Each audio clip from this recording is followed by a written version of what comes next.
Hello everyone, I will present you today an overview of the new procedure we developed for double dating of detrital zircons. These developments have been done in the framework of the Sébastien Ternois and Julien Léger PhD project at CAPG in collaboration with the Georesources Laboratory. We developed this new dating procedure on zircons for research conducted in the Orogen project.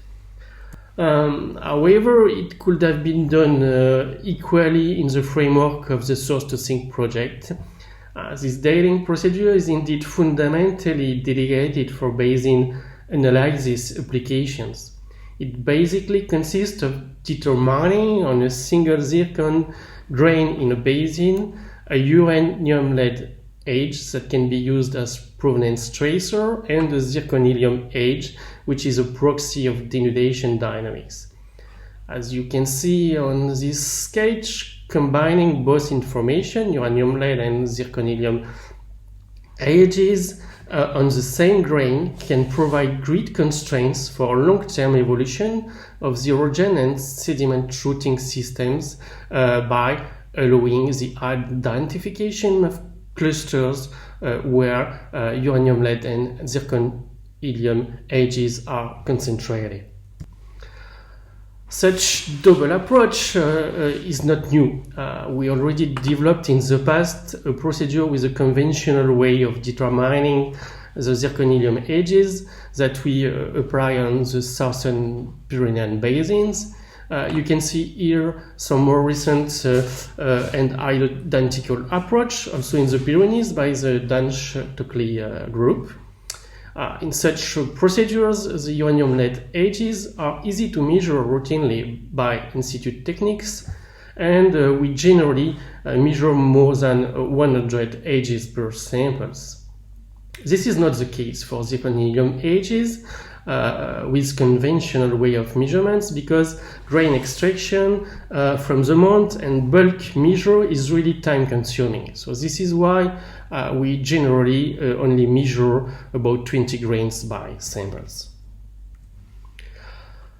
This low amount of grains that we measure with this conventional procedure can significantly affect the statistical determination of peaks and associated events. You can see on this example, for a very interesting sample from the Seb Ternois project, you can see here in blue that the rifting and early cooling events are very well recorded by 144 dated grains.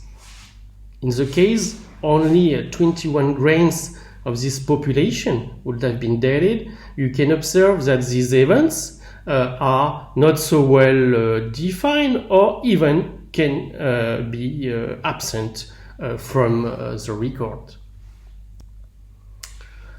Following a couple of other international pioneer teams, we have developed a non-conventional procedure for helium-4 thermochronology by laser ablation.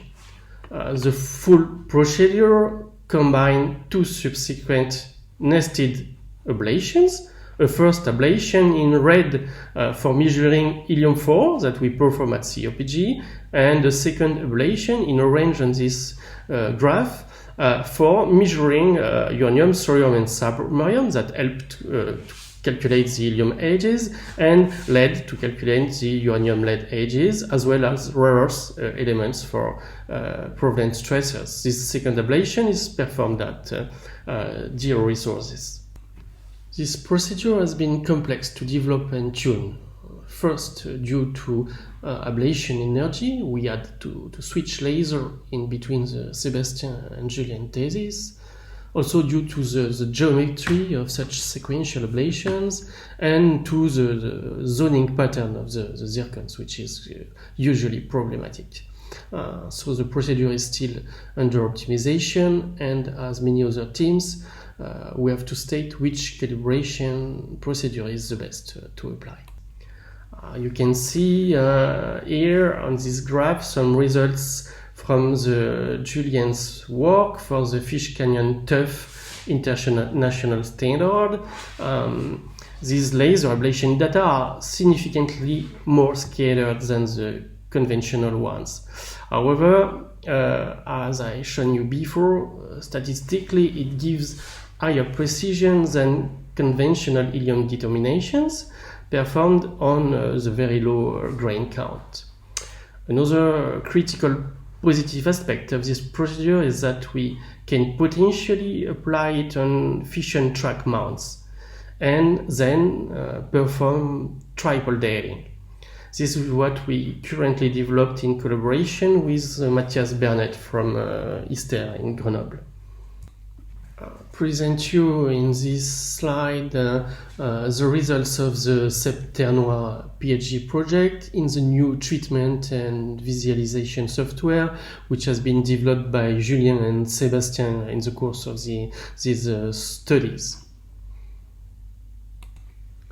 The reliability of this data and the fundamental geological information they provide for early evolution of the Pyrenees are presented more specifically in another talk in this conference by Sébastien Ternot.